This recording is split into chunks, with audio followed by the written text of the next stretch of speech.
In the heart of Eziama, a flourishing village nestled between ancient hills and golden farmlands, Chief Ugochukwu stood tall as the revered custodian of justice.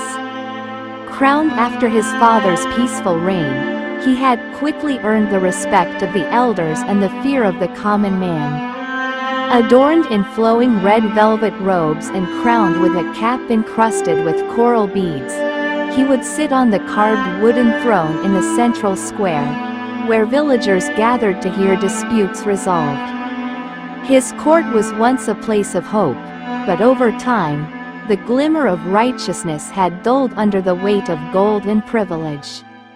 Those who brought gifts, kegs of palm wine, goats, even bundles of naira, often found favor in his rulings. The poor, no matter how just their cause, were dismissed with stern warnings or, worse, punished for wasting the court's time. A farmer who caught a wealthy merchant encroaching on his land was told to be grateful the land was being developed. A widow who cried that her home had been taken by her late husband's brother was advised to remarry and find peace. Behind Chief Ugochukwu's stern face was a heart clouded by favoritism, one that forgot the pain of the helpless in pursuit of noble alliances and continued prestige. Though whispers of unfairness stirred in the shadows, no one dared confront the chief directly. After all, who would challenge the lion in its own den? To many, the court had become a place where wealth determined truth, and the chief had become blind, not by age, but by greed and pride. Yet fate, silent and patient, waited to show him that justice, once twisted, could find its way back, often through pain. Cracks had begun to show in the chief's palace, not on the pillars of stone, but in the hearts of his people. By the well, where women fetched water, and under the great iroko where the elders met in the evening, murmurs grew louder. Has the chief forgotten his duty? Some asked. Others said, he is no longer the son of Ikenna the Just, but a merchant in judge's clothing. Among those most aggrieved were the youth. They watched helplessly as their fathers lost land to connected strangers, as their mothers were silenced when wronged by men of power. One evening, after a particularly unjust ruling, a small crowd of young men gathered in the darkness, their hearts burning with quiet rage. Why should we honor a chief who honors only the rich? One asked. But they did nothing, yet. In his chambers, Chief Ugochukwu remained unaware of how deeply his court's corruption had scarred the village. He saw the offerings brought daily and believed them tokens of loyalty and love. He mistook silence for satisfaction, and the lowered gazes of villagers as signs of respect, not fear. Even his advisors dared not challenge him. They, too, had benefited from the rich man's justice.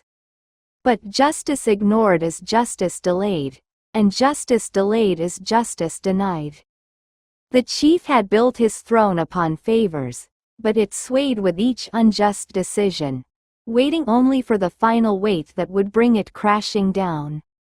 Obinna, the chief's only son, returned to Eziama after 5 years of studying law in the city.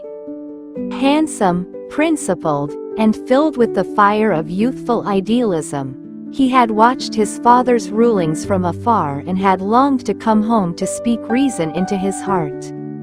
The son of a chief, yet he believed that true power lay in fairness. The villagers welcomed him warmly.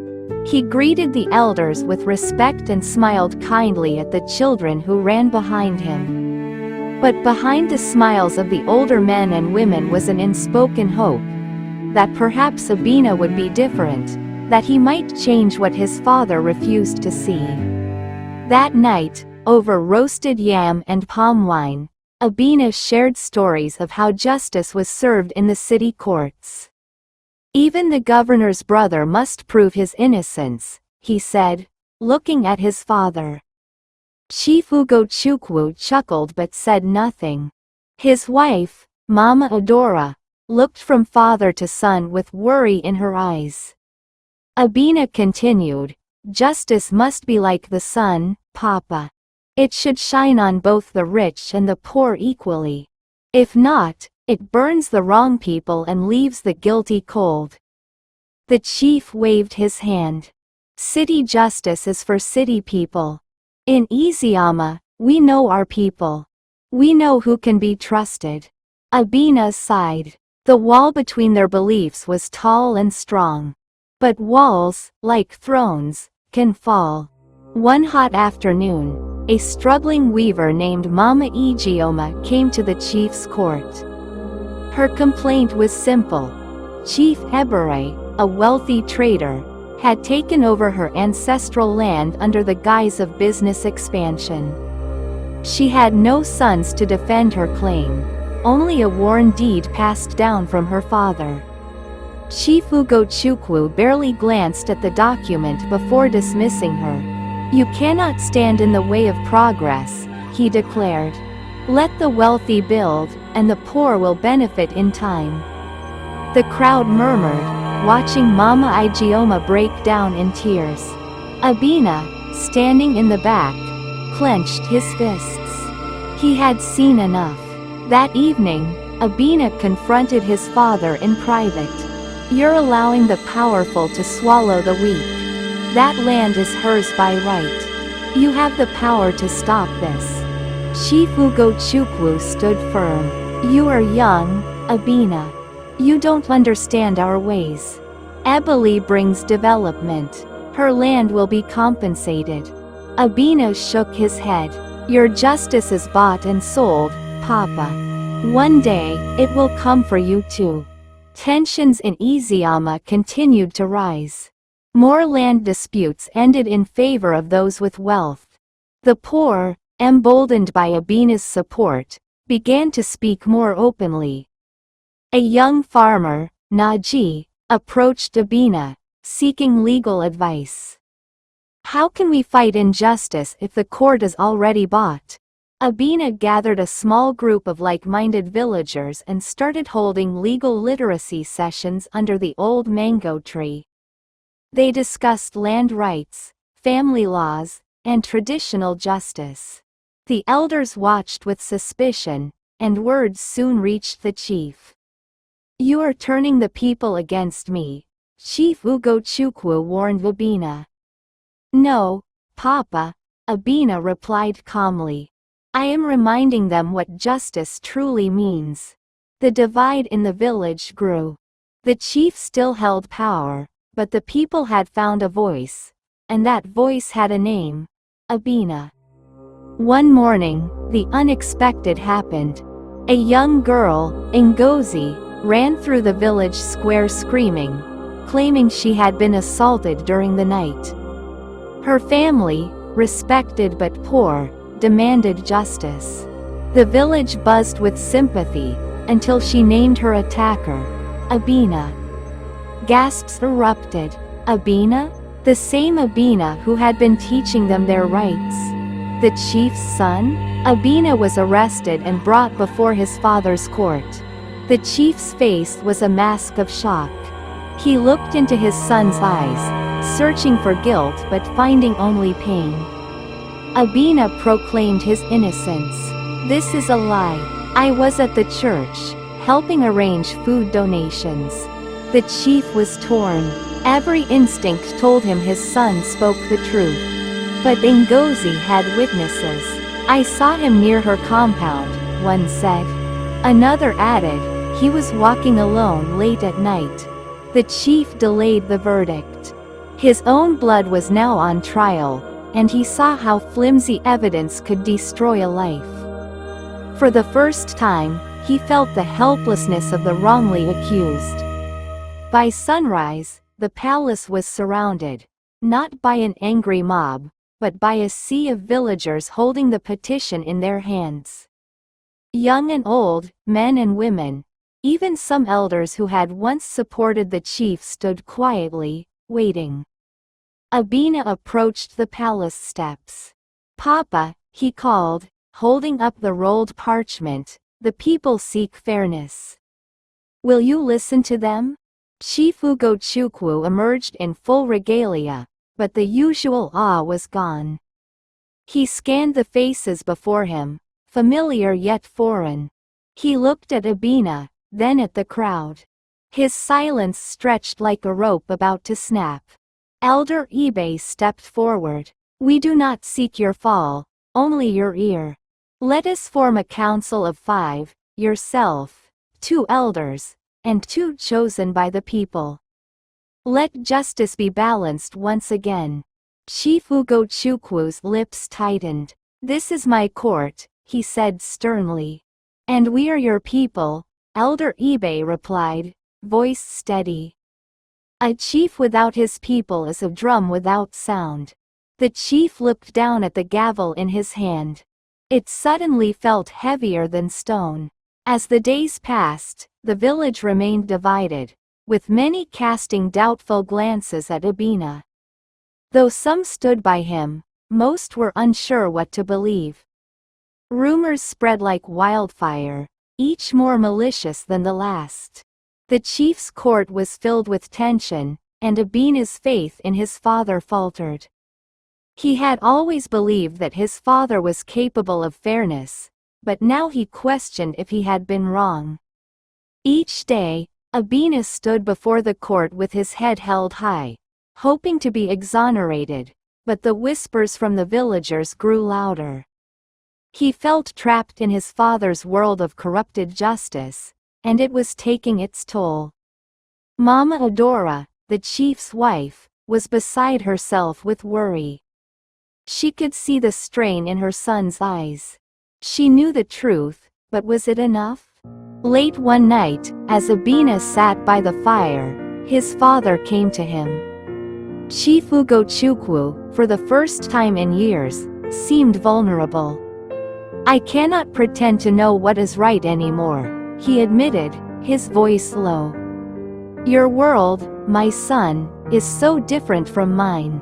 I fear I have lost my way." Obinna looked at his father, surprised by his honesty. "It's never too late, Papa. The path of truth can always be walked again, no matter how lost we feel." But the burden of truth was heavy. The chief had lived his entire life in the comfort of power and riches, and he had a reputation to uphold. The realization that his own son was being wrongfully accused shook him deeply. But to challenge the false narrative now would mean challenging everything he had built. Could he truly stand up for Obinna and the village? Or would he continue to live in the shadow of greed? The turning point came when a mysterious figure arrived in the village, an elder from the neighboring kingdom, known for his wisdom and unshakable sense of justice. He had heard of the chief's troubles and offered to mediate the situation. Chief Ugochukwu, desperate for guidance, agreed.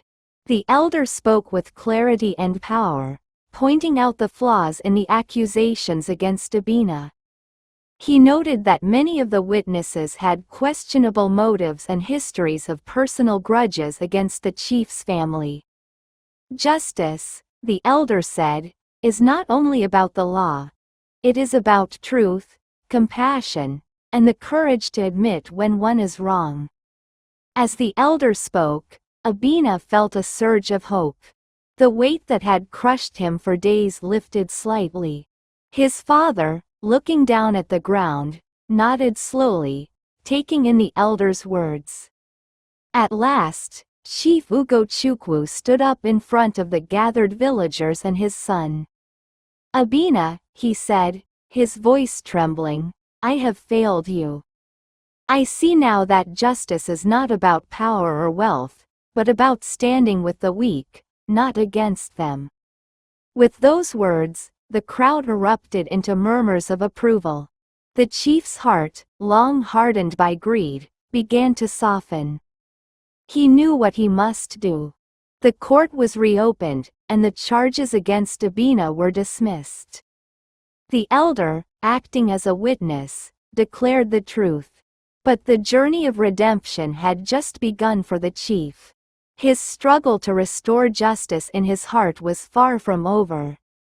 Obinna was free, but the village was not.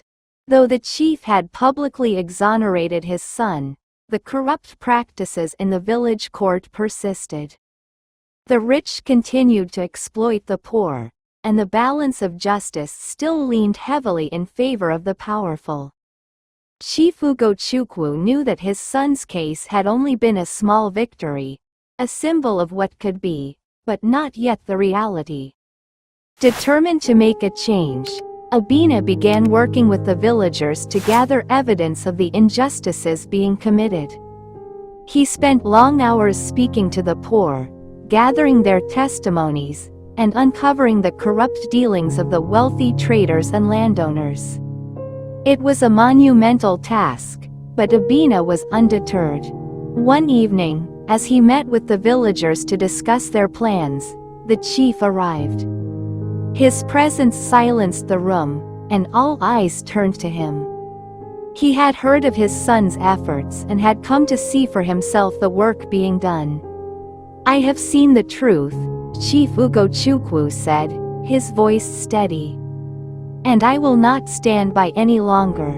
The time has come for change. We will not let the powerful continue to trample the poor." The chief's pledge sent a wave of hope through the village.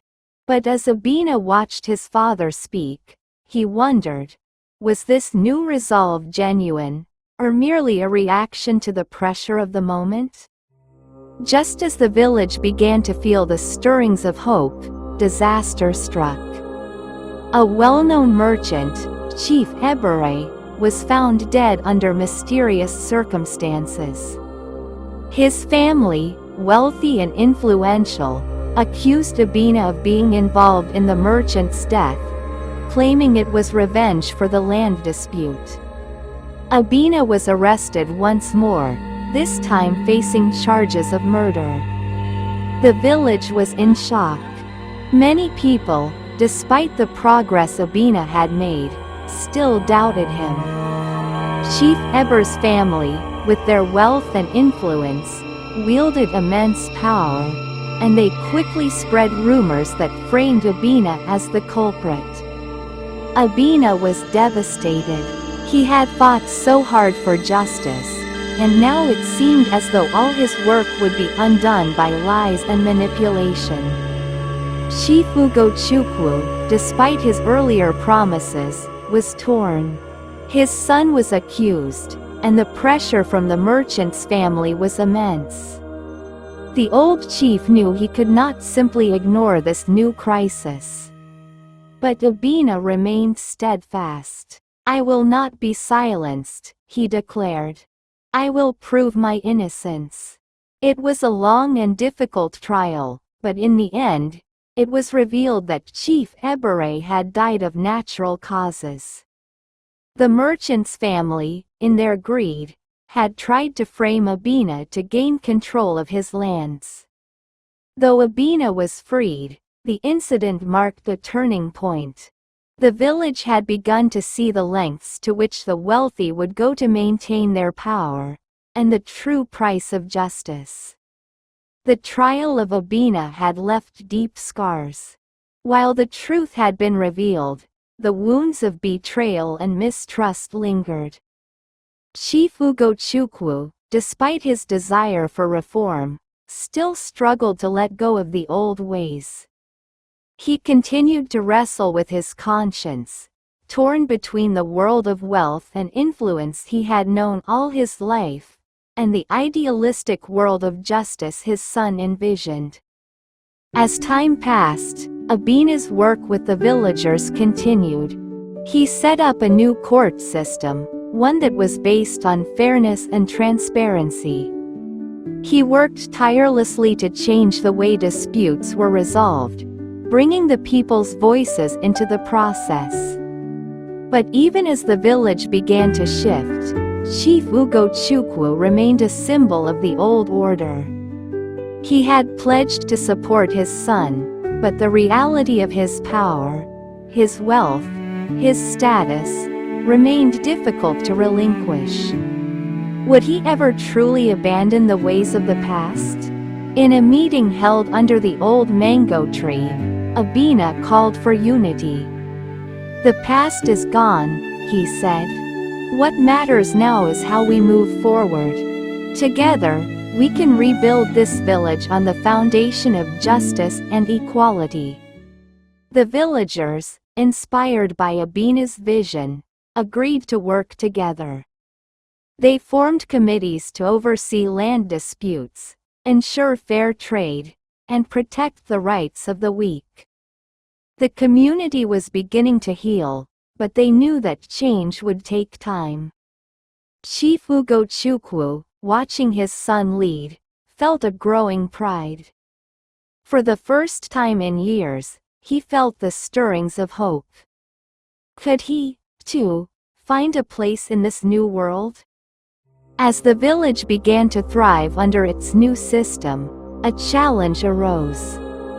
A powerful neighboring chief, hearing of the reforms in Eziama, decided to test their resolve.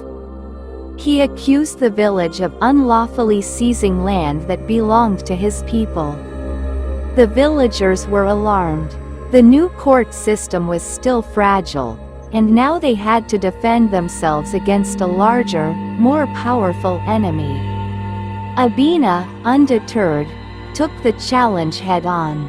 He gathered evidence of the land ownership and presented it before the chief. "We have not stolen your land," he said. "We are only reclaiming what was rightfully ours." The neighboring chief, seeing the unity and strength in Eziama, backed down. The victory was a testament to the power of fairness and justice. With each victory, the village of Eziama began to change. The chief, once a symbol of corruption, had become a symbol of redemption.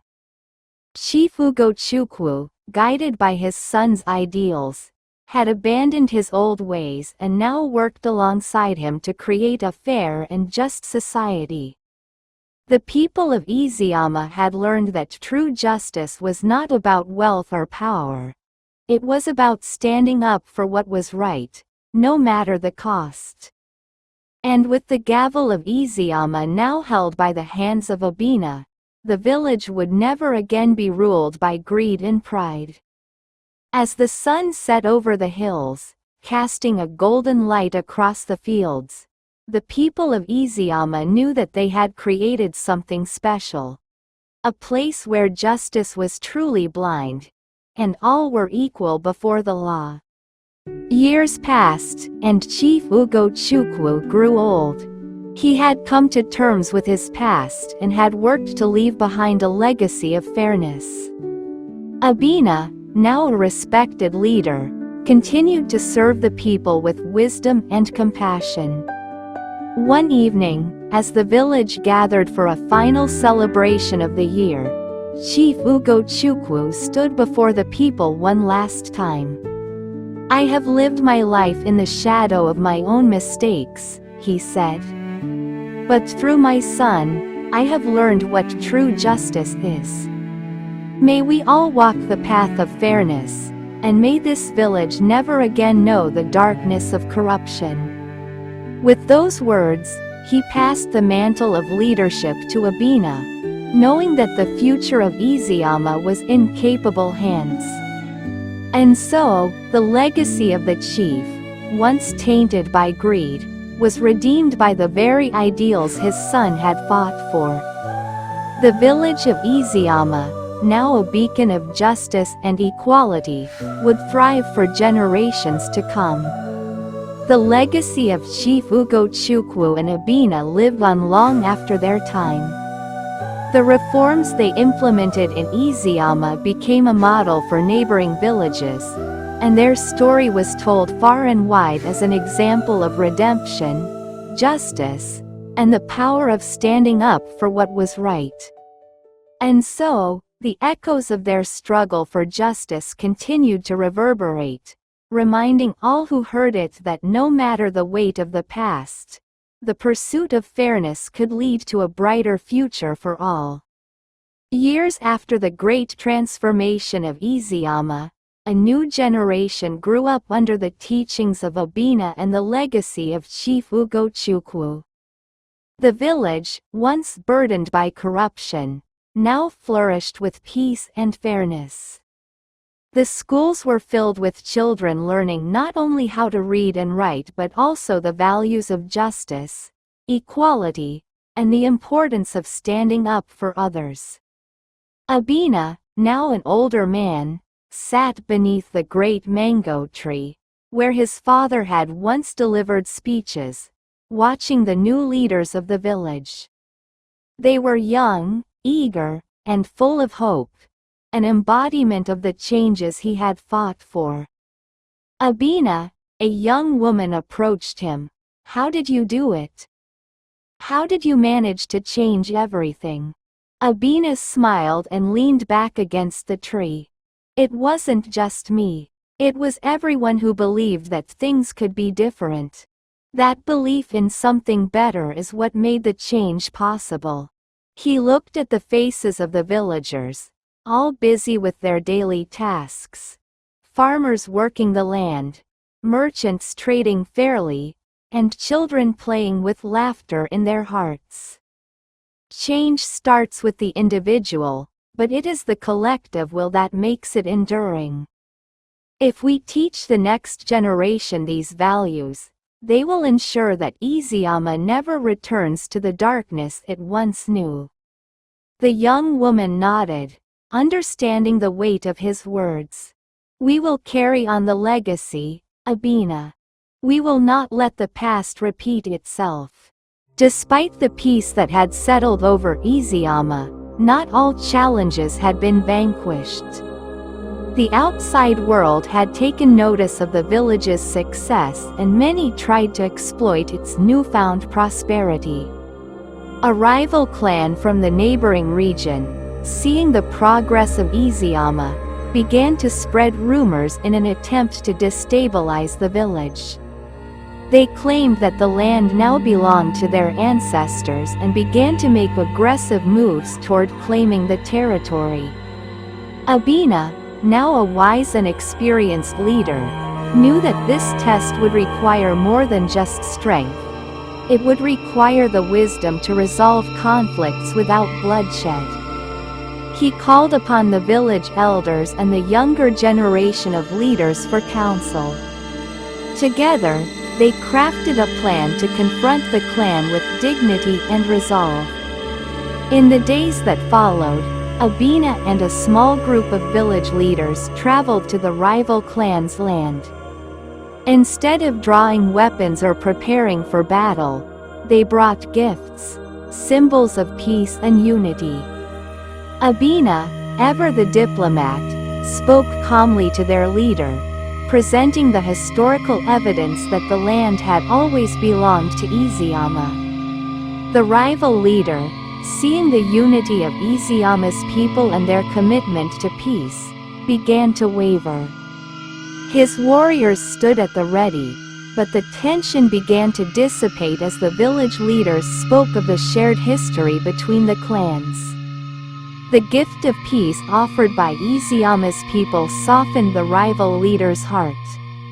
After long discussions, they reached an agreement. The land would remain with Eziama, and a mutual alliance would be formed between the two regions. This victory was different from the past. It wasn't one of bloodshed but of diplomacy, unity, and the strength of the values that Obinna had instilled in his people. The story of how Eziama maintained its peace spread throughout the land, and other villages began to see the wisdom in following the example of fairness and justice. Obinna stood once more beneath the great mango tree, watching as the sun dipped below the horizon. The village had come so far from the days when he was falsely accused. His father's redemption had set in motion a series of changes that had rippled outward, touching the lives of every villager. Eziama had transformed from a place of oppression to a beacon of justice, its leaders now known for their integrity, wisdom, and unwavering commitment to truth. Chief Ugochukwu had passed on many years ago, but his legacy lived on through his son. In the years that followed, Obinna had taken the mantle of leadership, guiding the village with a steady hand. And now, as his own children grew older, Obinna knew that the time had come for them to carry on the work he had started. "My children," Obinna said to his two eldest, who sat beside him, "the village is in your hands now. It is your turn to lead with the same wisdom, compassion, and fairness that have guided me. Remember, leadership is not about power or wealth. It is about service to your people, about standing for what is right even when it is hard." His children listened attentively, understanding the responsibility they now held. "We will honor your legacy, Father," they said in unison. Obinna smiled, feeling a deep sense of peace. His father's mistakes had been washed away by the courage of one man's resolve, and the village had been healed. It had taken years, but the dream of a just society had come true. The seeds of change had been planted, and now they were flourishing. As the stars began to twinkle above, Obinna felt a quiet satisfaction. The struggle had been long, but the village of Eziama had emerged stronger than ever. Justice had not only been restored, it had become the very foundation of the community. And with that, Obinna knew that the future was secure. In the distance, the sound of children's laughter echoed through the village. Eziama had become the place it was always meant to be, a land where truth, fairness, and justice reigned for all.